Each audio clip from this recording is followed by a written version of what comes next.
Hey Chaparral Chemistry students, this is Mr. Etter here showing you how to use Pivot for the first time. This Pivot interactive site, we have a bunch of labs and there's a few things that you'll want to pay close attention to so that you become familiar with it yourself. For this lab, the density of Pennies lab, I'll highlight a few things here. The first one, when we scroll down, we see this video. Just click play, watch the video, and it will show you how they went about doing this lab and what the procedures were. Make sure you watch that whole video and answer this question: why are some of the pennies painted orange? So in part one here, you're actually going to start collecting data. When you watch the video, you will need to record the mass and volume of the pennies. So once they've put some pennies in, pause it, and over here you can record the volume. Over here you can record the mass. Make sure you record both the mass and the volume for each trial, also the number of pennies that have been dropped in. Make sure you know what the initial mass on the balance was, as well as what the initial volume of water is. You will need to subtract the water's volume to get the pennies volume using water displacements. If we keep scrolling down here, you will come to a data table, and it asks you to make columns for the number of pennies. So if I click on the column name, I can just type in number of pennies. And I click on this column, and it says another column for mass of pennies. But now I need two more columns. So if I click here, I can then click on insert column to the right. So another column, volume of pennies. Make sure that is the volume of the pennies, not the volume of the water or the volume of the water and pennies, just the volume of the pennies. And then let's add another column to the right, density of pennies. Oops. Number of pennies. The units is just a number. That'll be like 5, 10, maybe 40, something like that.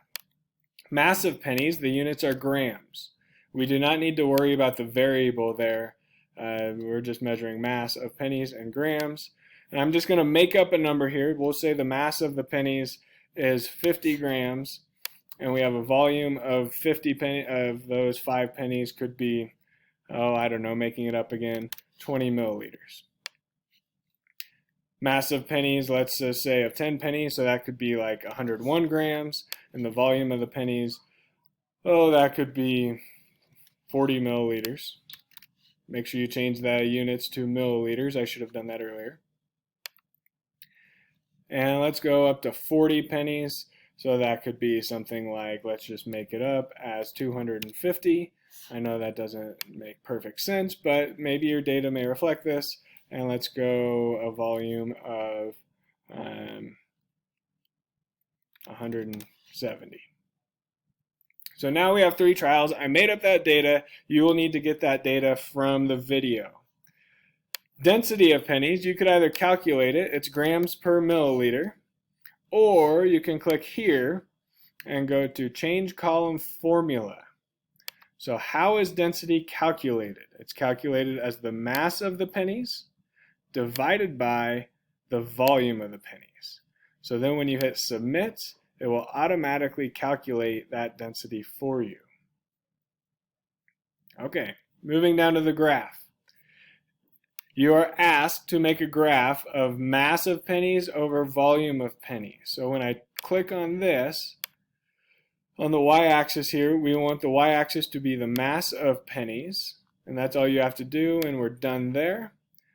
The x-axis, we want to be volume of pennies, and we click done there, and you can see the 3 data points. 3 data points have been plotted. The title's filled in for you, mass of pennies versus volume of pennies.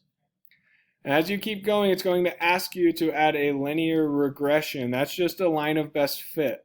The way you add a line of best fit is you click on the setting icon here. It's a curve fit, and it asks you to choose a linear regression. So choose the linear one. We're done, and you see this line of best fit. Down here you will see the equation for linear y equals ax plus b, just like in your algebra class, y equals mx plus b. So a is the slope. So a, what's the slope? 1.266 grams per milliliter. B is the y-intercept. In this case, the b is 36.6. I made up the data. Yours should be closer to 0. Don't worry about the RMSE, that's root mean squared error. Don't worry about that. So it asks you to analyze the graph, analyze that information. It talks about what the slope of your graph is. The slope, remember, is rise over run, so mass over volume. Mass over volume is also called density. It then asks you to identify what metal pennies are made out of. Compare the density here. A few more questions about the data. And then you go to part 2. Part 2 is the same thing, just with a new set of pennies. You will need to make the same 4 columns, make the graph the same way. Remember, change the y-axis to mass, change the x-axis to volume, add a linear regression over here. Figure out what that new set of pennies is made out of, and then analyze your results. I encourage you here, we ask you to calculate the percent error. Click on this link here to learn a little more about percent error, but percent error is the experimental value, what you got, minus the accepted value, the value that you should have gotten, divided by the accepted value. We're always comparing to what we should get, not what you got, but what you should get. Answer all the questions and you are finished with this lab. Good luck.